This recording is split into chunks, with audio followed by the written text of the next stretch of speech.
In the cold silence of deep space, far beyond the reach of human eyes, a dying world struggled to stay alive. The Valorians, a proud and ancient alien race, were once the masters of science and light. Their cities floated above oceans of fire, and their ships moved faster than thought itself. But now, their star was dying. One by one, their power sources faded. Their world trembled under the weight of extinction. The Valorians knew they had little time left. Their leaders gathered inside the last surviving city, a shining dome of glass and metal, surrounded by darkness. Inside, a tall, silver-skinned figure named Sereth stood before a great machine.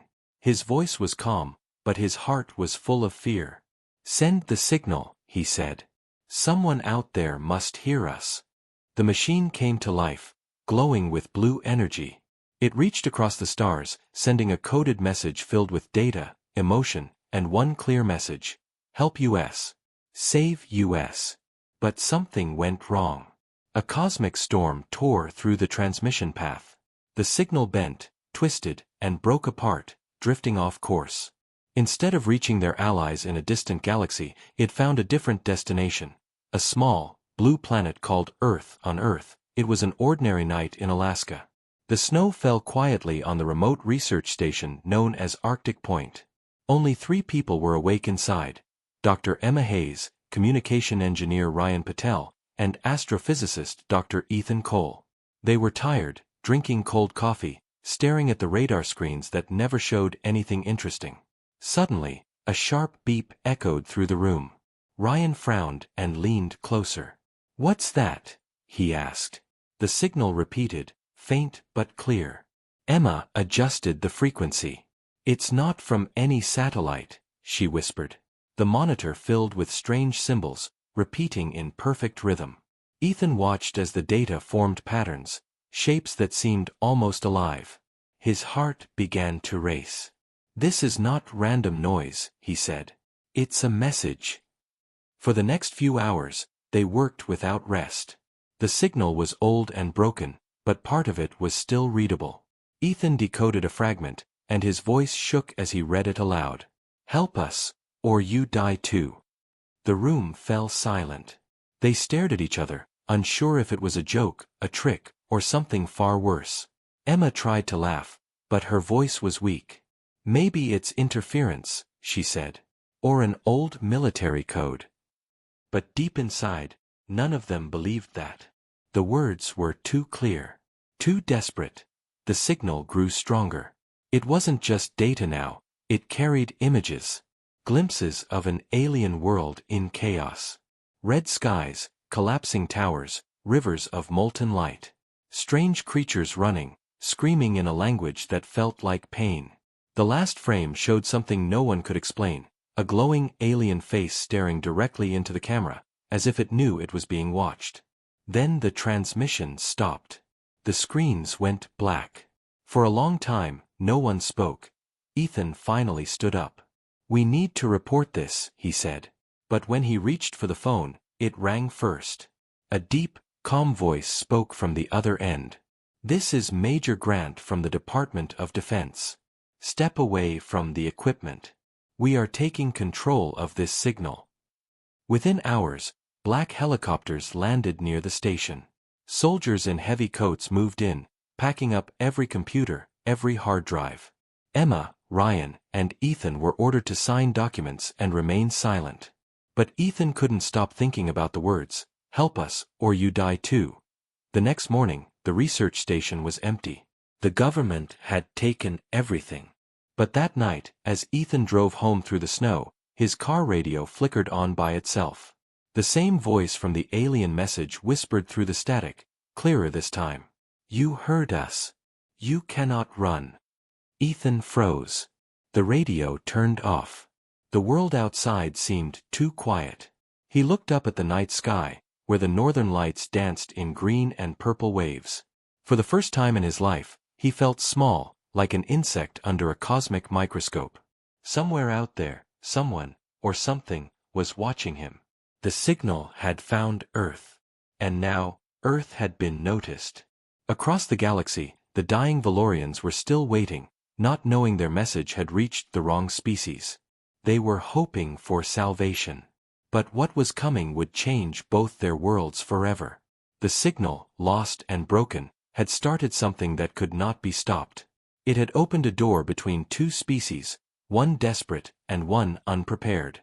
And through that door, something far greater was about to step in. The next morning, Dr. Ethan Cole sat in a gray interrogation room deep inside a secret government facility. The lights buzzed softly above him, and two armed guards stood near the door. Across the table sat Major Grant, the same man who had taken over the Arctic Point Research Station. He slid a file toward Ethan. Inside were photographs of the strange signal patterns and the last image from the transmission, the glowing alien face staring into the camera. "We ran every possible test," the Major said. "This isn't from any satellite, and it's not a hoax. We believe it's extraterrestrial." Ethan nodded slowly. He already knew that. He could still hear the alien words in his head, echoing like a whisper he couldn't forget. "Help us, or you die too." The Major leaned forward. "You're being reassigned, Doctor. You'll continue your research under Project Echo. Everything you see or hear is now classified. Do you understand?" Ethan said yes, but inside, he felt uneasy. Something about this didn't feel like a rescue operation. It felt like a cover-up. 2 days later, Ethan found himself in a massive underground laboratory hidden beneath a mountain. The facility buzzed with life, scientists, engineers, and soldiers all working under tight security. Screens displayed fragments of the alien signal. Machines hummed as they tried to decode the data. Ethan met the head scientist, Dr. Lila Monroe, a woman with sharp eyes and a colder voice. "We've been trying to decode the genetic data embedded in the signal," she said. "It's not just a message. It's biology." Ethan frowned. "What do you mean?" She brought up an image on the screen, a sequence of DNA spirals glowing in blue light. "These are genetic codes, not human. Whoever sent this signal embedded their own DNA inside it. It's like they were sending themselves through space." Ethan stared at the screen, feeling a chill run down his spine. "You mean, it's alive?" Lila nodded. "In a way, yes. The data carries enough biological information to rebuild something, maybe even one of them." For weeks, the team worked day and night. They built models, ran simulations, and tried to understand the message. Every time they decoded one layer, another appeared, more complex than before. Ethan began to dream of strange places, red skies, burning towers, the same alien face from the message whispering in a language he almost understood. He would wake up sweating, the words "we are coming" echoing in his ears. One night, while the others slept, Ethan decided to run an experiment. He took a small fragment of the decoded DNA and placed it in a nutrient chamber. The liquid shimmered as he activated the growth sequence. The computer beeped. "Sequence active," it said. He leaned closer. At first, nothing happened. Then the liquid began to move. Small blue threads formed, twisting and shaping into something that looked almost organic, like veins or roots. Ethan's breath caught in his throat. He quickly shut down the machine, but it was too late. The blue threads kept growing for a few seconds before dissolving back into liquid. When he checked the computer log, he saw new data appear automatically, data he hadn't entered. The system had received something back. A reply. The words glowed faintly on the monitor. "We found you." The next morning, alarms blared through the facility. Technicians shouted, and soldiers rushed through the corridors. Ethan ran to the control room and saw the cause. An unknown object was approaching Earth. It wasn't a meteor. It was slowing down. It was steering. The object was enormous, and it was headed straight toward the Pacific Ocean. Lila stared at the radar, her voice trembling. "It's them. Whoever sent the signal. They're here." Hours later, satellites tracked the object entering the atmosphere. It glowed bright white as it descended, trailing sparks across the sky. Every major government activated emergency protocols. The world thought it was an attack. But when the object hit the ocean, there was no explosion, only a massive wave that circled the globe. Then silence. The military immediately sent ships to investigate. The first video feed came from a drone hovering above the impact site. On the screen, the ocean was calm again, but something massive was visible beneath the water, a dark, organic shape pulsing with light. "It's alive," someone whispered. The drone descended closer.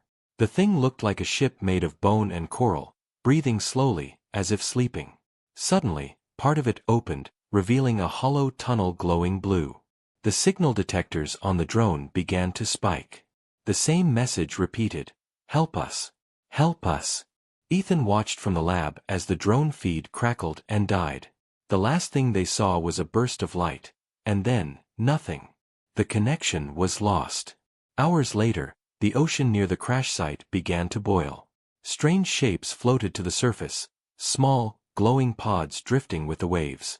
The military recovered a few of them and brought them to the lab. The pods were transparent, filled with a thick, silver fluid.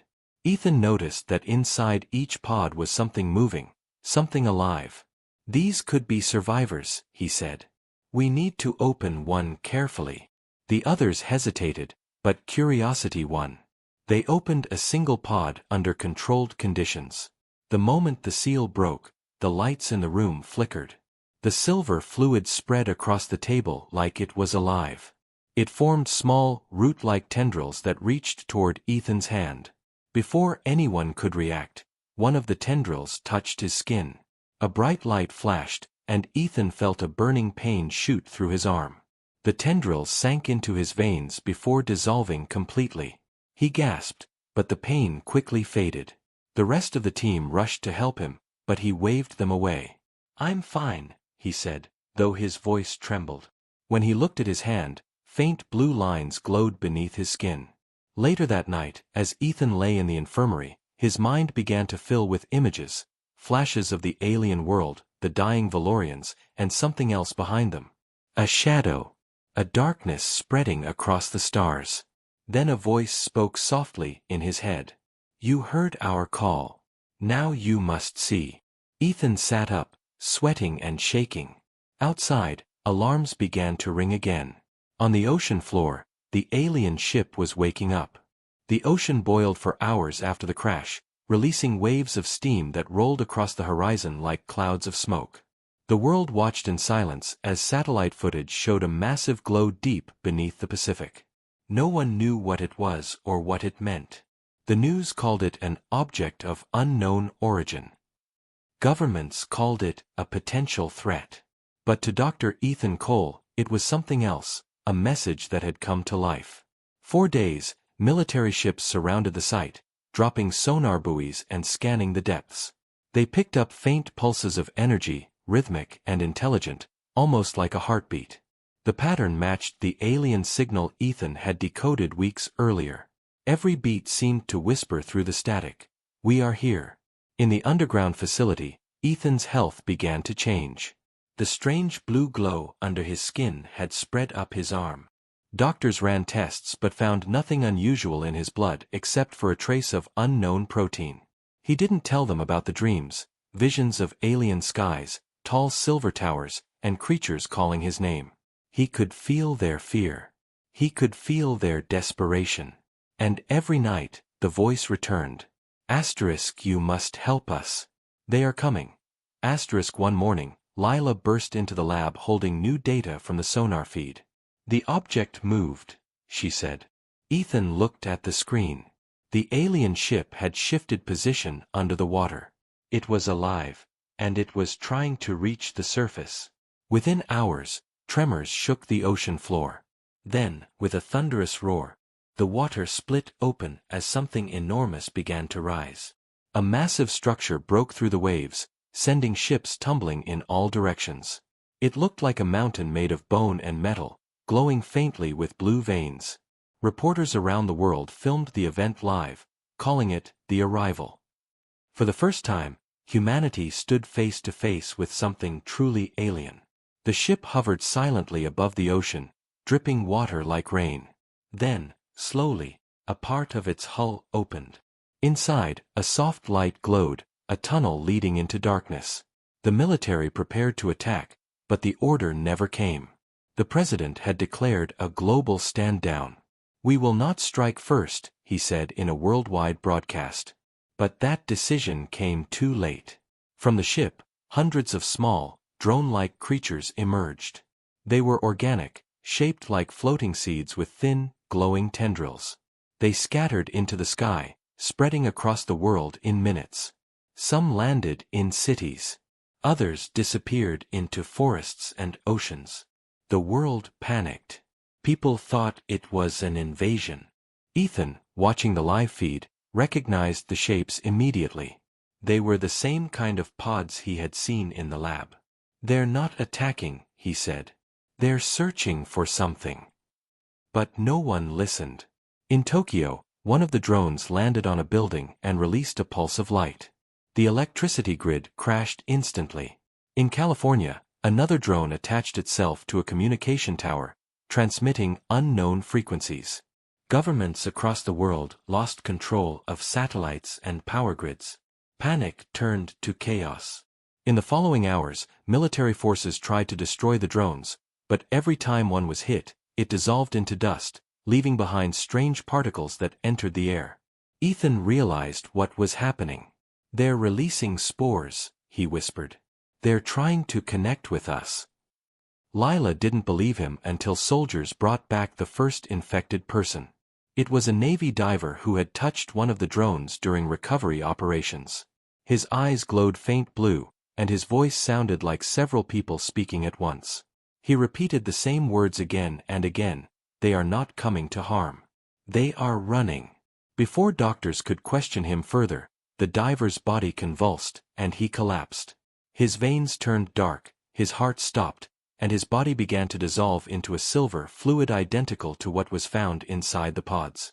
Everyone in the lab stepped back in fear, but Ethan didn't move. The alien words echoed in his head. "They are running." "Running from what?" he whispered. That night, Ethan stood alone on the observation deck, looking at the stars. The alien ship was still floating above the ocean, silent, unmoving. He could feel something inside it, a presence that was watching him. Suddenly, his arm began to glow brighter. His vision blurred, and the world around him faded. He found himself standing in a strange place, a memory that wasn't his own. The red sky burned above a dying planet. The ground was cracked and black. The Valorians stood in lines, their faces full of fear. Above them, dark shapes moved through the clouds, massive creatures made of smoke and metal. The Clythar, the destroyers. Ethan saw flashes of destruction, worlds burning, cities collapsing. Then the voice spoke again. "They are coming for you now." Ethan gasped and fell to the floor of the lab. When he opened his eyes, he was back in the real world, surrounded by alarms. Lila ran in shouting, "The ship is opening again." The main screen showed the alien structure above the ocean splitting apart, revealing a glowing core. From it, a beam of light shot into the sky, piercing the clouds. All around the world, the alien drones responded. They activated simultaneously, sending signals back to the ship. The energy levels were off the charts. Then, just as suddenly, everything went silent. The ship stopped glowing. The light vanished. The drones fell motionless to the ground. For a moment, it seemed like it was over. Then the computers detected something new, a massive object entering Earth's atmosphere at impossible speed. Lila turned pale as she looked at the data. "That's not from the same place," she said. "That's something else." Ethan knew before she finished speaking. The Clythar had found them. The Valorians weren't alone anymore, and neither was Earth. The wrong species had answered the call, and now the galaxy's true hunters had arrived. The sky burned red as the new object entered Earth's atmosphere. It was larger than anything humanity had ever seen, like a floating city wrapped in shadow, moving with purpose. Military satellites tracked it as it descended over the Pacific Ocean, directly above the alien ship that had crashed days before. The two colossal structures faced each other in silence, one glowing faint blue, the other pulsing with deep crimson light. The world watched through live broadcasts, terrified and confused. The alien ship that humans thought was the threat now looked like prey. Inside the underground facility, Ethan Cole stood beside Dr. Lila Monroe as alarms echoed through every corridor. Data screens flashed warnings. The newly arrived object was releasing smaller crafts, black, needle-shaped pods that sliced through the sky like falling stars. "Those aren't Valerian," Ethan said quietly. "Those are the ones chasing them." The military called for immediate evacuation of coastal zones, but there was no time. The pods began to strike the ocean near the Valerian ship, sending up massive pillars of water. Blue and red lights clashed beneath the waves as two alien forces began their battle on Earth's doorstep. Ethan's heart pounded as he watched the energy readings spike beyond all known limits. The ground shook, and windows shattered even miles away. Then everything went still. For a brief moment, silence returned. But when the water cleared, a horrifying sight appeared. The Valerian ship was bleeding.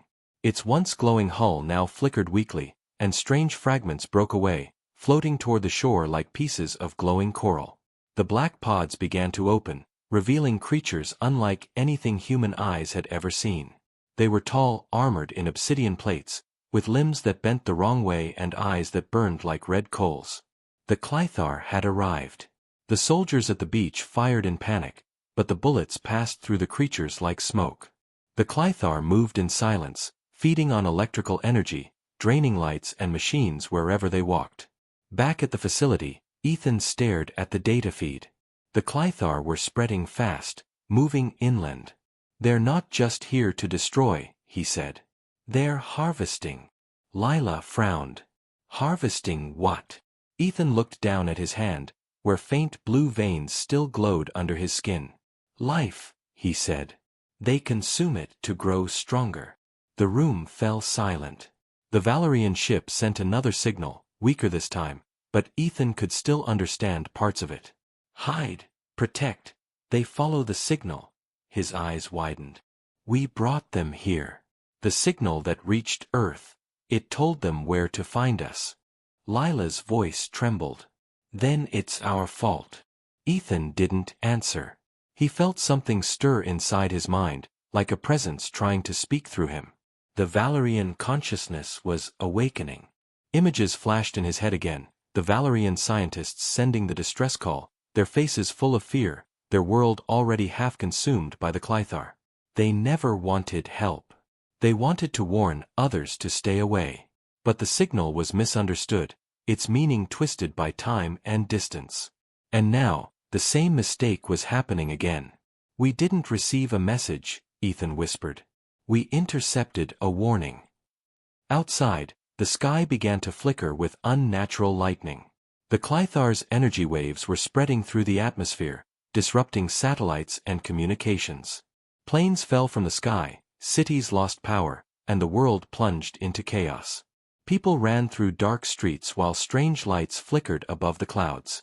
Some of the Valerian drones that had fallen earlier suddenly reactivated, glowing softly as if preparing for battle. The world's governments couldn't decide what to do.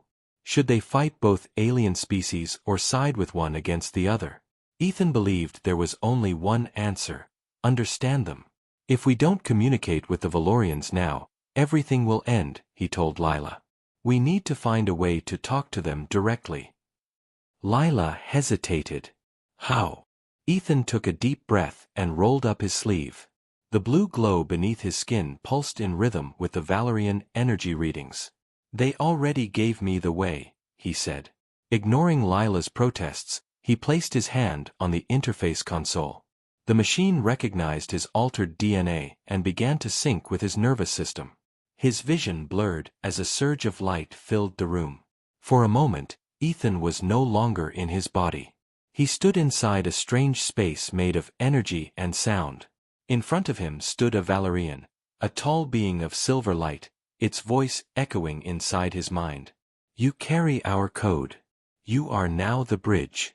Ethan tried to speak. "What do you want from us?" The Valerian looked up, its eyes filled with sorrow. "We came to hide." The signal was not for help. It was a warning. The Clythar consume everything they find. Ethan saw flashes of countless destroyed worlds, burned to ash by the Clythar. We ran from them, but they follow the signal. They follow life. Ethan's heart sank. Then it's too late. They're already here. Not yet, the Valerian said. There is a way. You must awaken the core. The vision faded, and Ethan fell back, gasping for air. Lila caught him. What happened? She asked. He looked up at her, his eyes now faintly glowing blue. The ship has a core, some kind of power source. If we can activate it, we might stop the Clythar. Before they could act, a massive explosion shook the facility. The power went out. The red emergency lights flickered on. On the security screens, the Clythar were already inside. They moved like shadows, absorbing bullets, draining lights, breaking through walls. Soldiers screamed as their weapons went dark. Ethan grabbed Lila's hand. We need to reach the surface. Now. They ran through the corridors as the building collapsed behind them. When they finally reached the exit hatch, the night sky glowed with chaos. The Valerian ship floated lower, barely holding together. The Clythar ships circled like vultures. The ocean burned with light. Ethan stared at the horizon and whispered, "The war has already begun." Lila turned to him, terrified. "Then what do we do?" He looked at the blue glow spreading up his arm and said softly, "We finish what they started. We wake the core." The night sky was no longer dark. It shimmered with the light of fire and alien energy. The world below was breaking apart, cities losing power, skies filled with falling debris, and the oceans glowing with blue and red storms. Ethan and Lila escaped the burning facility just as it collapsed into the ground. They stood on a hill overlooking the ocean, where the Valerian ship still hovered, wounded and flickering. The Clythar ships circled it like predators. "If we don't activate that core, this planet will die," Ethan said, his voice calm but trembling. Lila looked at him, noticing how the blue glow under his skin had spread to his neck. "Ethan, you're changing," she whispered. "The DNA from that pod, it's rewriting you." He didn't answer. He already knew. The Valerian code was merging with his human body, connecting him to their network. He could feel their pain, their fear, their dying hope. Somewhere inside the ship, the core waited, silent but alive. "We have to reach it," he said. They moved down the hill through the ruins of their world. The once silent beaches were now covered in debris, broken drones, twisted metal, and strange organic fragments that pulsed faintly in the dark.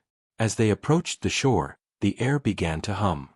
The Valerian ship reacted to Ethan's presence. A beam of blue light shone down, scanning him. Then a section of the ship opened, forming a path of light that led inside. "It's calling you," Lila said. Ethan nodded. "It knows what I am." They entered the ship.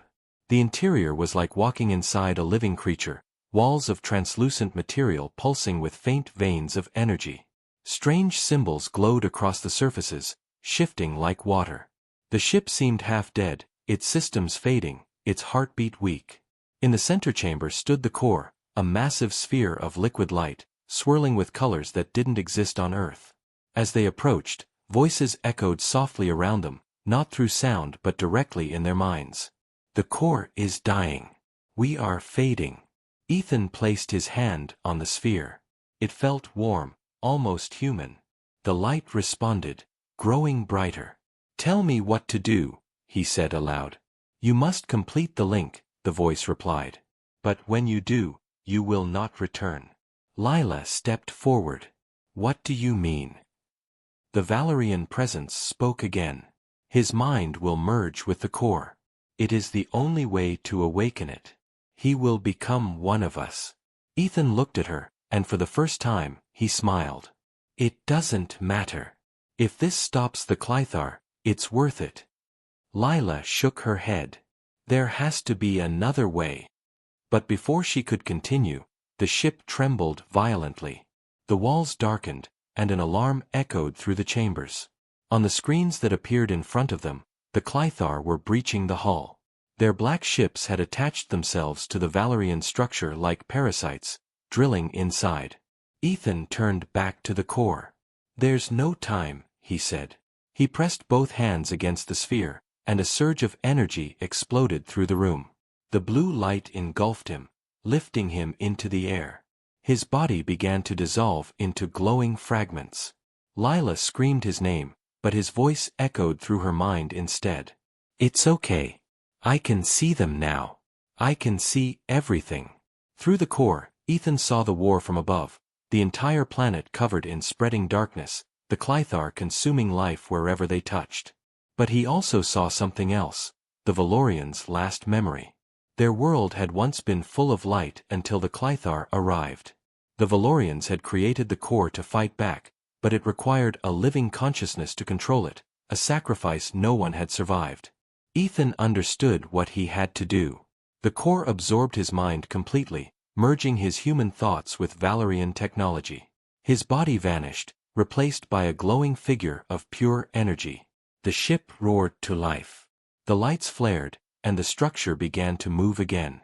The Clythar screamed as their energy fields collapsed under the sudden surge. Lila watched in awe as the core pulsed with a rhythm that matched Ethan's heartbeat. "You did it," she whispered. But the fight was far from over. The Clythar adapted quickly. Their black ships released swarms of smaller creatures, dark, insect-like beings that flew toward the Valorian ship, piercing its hull. Ethan's voice echoed through the air. "They're feeding on the energy. I can't hold them back for long." Lila ran to the control console, searching for a solution. "There has to be a weapon," she shouted. The core responded, revealing a glowing pattern across the walls. Ethan's voice guided her. "Those nodes. Connect them. They'll focus the core's power." She followed his instructions, pulling levers and activating circuits. The ship began to glow brighter, its light spreading through the ocean. The Clythar swarms disintegrated in the radiance. For a moment, it looked like victory. But then the largest Clythar ship opened, revealing a colossal creature, a living fortress with hundreds of red eyes. Its roar shook the sky. It unleashed a beam of dark energy straight toward the Valorian ship. The impact was catastrophic. The entire structure shuddered. Panels exploded, and blue liquid poured from the walls like blood. Lila was thrown to the ground. The core flickered violently. Ethan's voice grew faint. "The core is breaking. It can't hold much longer." Lila crawled to the control console, tears streaming down her face. "Ethan, if you don't stop it, the whole planet—" "I know," he said gently. "That's why you have to leave." "No," she cried. "Not without you. You have to warn them, Lila. Tell the world what's coming." She hesitated, then nodded slowly. She ran toward the escape hatch as the ship began to collapse around her. Ethan's voice whispered one last time. "Don't let them erase us. Remember the signal." Then the Valorian ship erupted in light, so bright it turned night into day. The explosion spread across the ocean in a silent wave of blue energy, erasing everything in its path. The Clythar fleet vanished in the blast. When the light faded, the sky was empty. The ocean was calm once more. Humanity believed the threat was over. But miles away, on a quiet beach, Lila opened her eyes to see faint blue lines glowing in her palms. She heard Ethan's voice, distant but alive. "It's not over. They'll return. And now, we're ready for them." The world was silent for days after the explosion. The skies cleared, the oceans calmed, and for the first time in weeks, the earth felt still. Governments across the globe declared that the alien threat had been destroyed. People came out of hiding, power grids began to recover, and hope returned. But Dr. Lila Monroe knew the truth. She had survived the blast, carried to shore by an invisible force that had protected her. The blue light that now pulsed beneath her skin was proof Ethan wasn't gone. His consciousness lived on, connected to her somehow. She could hear his voice faintly, like a whisper in the back of her mind. "Lila, the war isn't over. They're only sleeping." At night, she dreamed of the stars and saw shadows moving between them, massive, winged shapes searching for light to consume. The Clythar had been wounded, not destroyed. They would return. And Earth had little time left to prepare. Lila went into hiding, moving between abandoned research bases, gathering data, rebuilding what she could from the wreckage of the Valorian ship. Pieces of alien technology had washed up on distant shores, fragments of the core, shards of Valorian metal, and strange organic crystals that still hummed with life. Scientists who studied them reported hallucinations, whispers, and visions of alien worlds. Some called it contamination. Lila knew it was something else. The Valorians were still here, in pieces, waiting to be reawakened. Over the next few months, rumors began to spread. People in different parts of the world reported seeing glowing lights in the sky again. Strange plants grew in places touched by the explosion, glowing faintly at night and reacting to human touch. Infected survivors began to appear too, men and women who had come into contact with the alien spores. Their eyes glowed faintly blue, and their senses sharpened beyond normal limits. Some could feel the thoughts of others. Some could move objects with their minds. But with these powers came pain, and a strange voice whispering inside them. The core is calling. Governments labeled them as dangerous and began hunting them down. The media called them the changed. But Lila knew they were humanity's only hope. "They're evolving," she whispered one night as she watched a group of survivors heal wounds in seconds. "They're becoming what the Valorians wanted us to be." Ethan's voice answered softly inside her head. The Valorians didn't want war. They wanted a successor. Someone to carry their light. That realization changed everything. The distress signal had not been just a call for help, it had been a test. A transfer of power. The Valorians had chosen Earth to inherit their technology, their DNA, and their destiny. But the Clythar had followed that gift like a shadow. Now, humanity stood on the edge of extinction or evolution. Lila gathered the changed, teaching them how to control their powers. They could sense her connection to Ethan and trusted her completely. Under her guidance, they began building something new, a hidden base deep beneath the mountains, powered by fragments of Valorian energy cores. They called it the Nexus. Using Ethan's remaining consciousness as a guide, Lila recreated a small version of the core. It wasn't as powerful, but it pulsed with life, and through it, Ethan could manifest for short moments. His glowing figure appeared like a ghost, made of light and sound. "The Clythar are regrouping," he said during one of his appearances. "Their energy signature is moving closer. We have weeks at most." Lila looked at him, sadness in her eyes. "We can't survive another invasion. Not like before." Ethan nodded. "We won't fight like before. We'll fight as one." With his guidance, the changed began synchronizing their energy through the core fragment.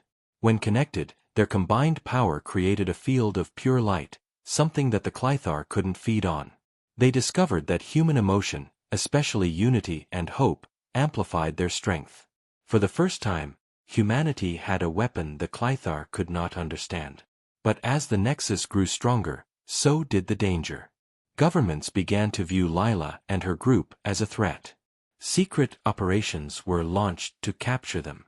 One night, soldiers attacked the Nexus, breaking through its defenses. Lila stood at the center, surrounded by the changed, refusing to surrender. "We're not your enemy," she shouted. "We're your future." As the soldiers advanced, the core pulsed violently. Ethan's voice roared through the room. "Enough." A wave of blue light burst outward, freezing everyone in place. The soldiers dropped their weapons, staring in shock. When the light faded, Lila stood alone, her eyes glowing bright. "He's not gone," she whispered. "He's becoming part of all of us." Word of the event spread quickly. Across the world, more changed awakened. The Valorian DNA hidden inside them was activating faster. The planet itself began to change. The air felt charged, the oceans glowed at night, and the stars above seemed closer than ever. Ethan's consciousness expanded through the network of changed minds. He saw everything, felt everything, and began preparing Earth for the final phase. The Clythar are on their way, he told Lila. But this time, we won't be the wrong species. Meanwhile, deep in the void between galaxies, the Clythar stirred. Their massive hive ships repaired themselves, feeding on the remains of other conquered worlds. Their queen awoke, a being of pure shadow and rage. She had followed the faint echo of the Valorian energy back to Earth. Her voice thundered across the stars. The humans stole their light. Burn their world. Devour their core. Back on Earth, the night sky began to flicker once again. Lila stood beside the glowing core in the Nexus, surrounded by her people. It's starting, she said softly. Ethan's voice replied in her mind, calm and steady. Then it's time we show them what we've become. Outside, the stars dimmed as the first Clythar ships entered the atmosphere. Humanity stood ready, no longer weak and afraid, but united, glowing with the fire of two civilizations. The Valorians had given them their gift, and now, for the first time in history, Earth was about to fight back.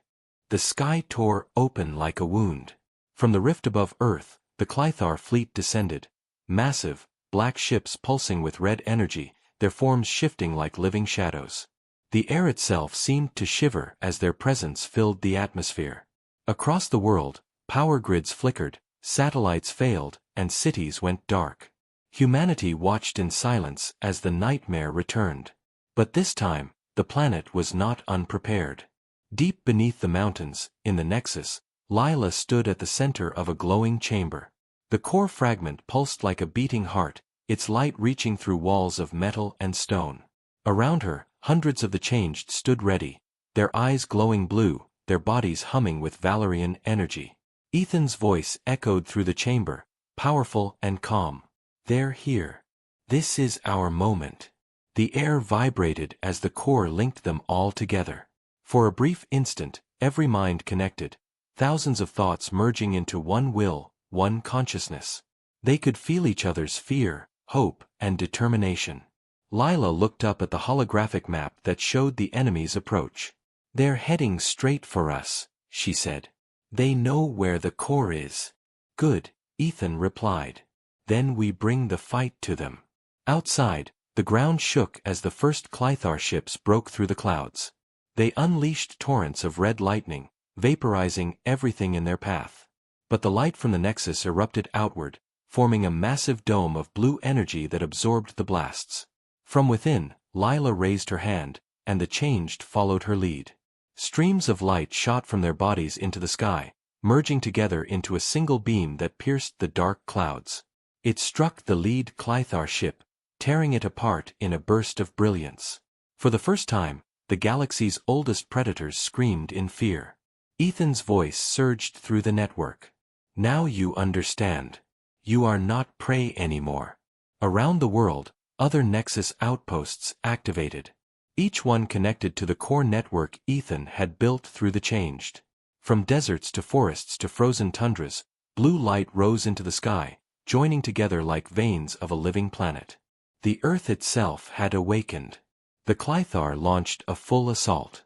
Their queen, hidden within the largest ship, reached out with her mind, whispering into the human consciousness. You think you've become gods? You are parasites feeding on stolen power.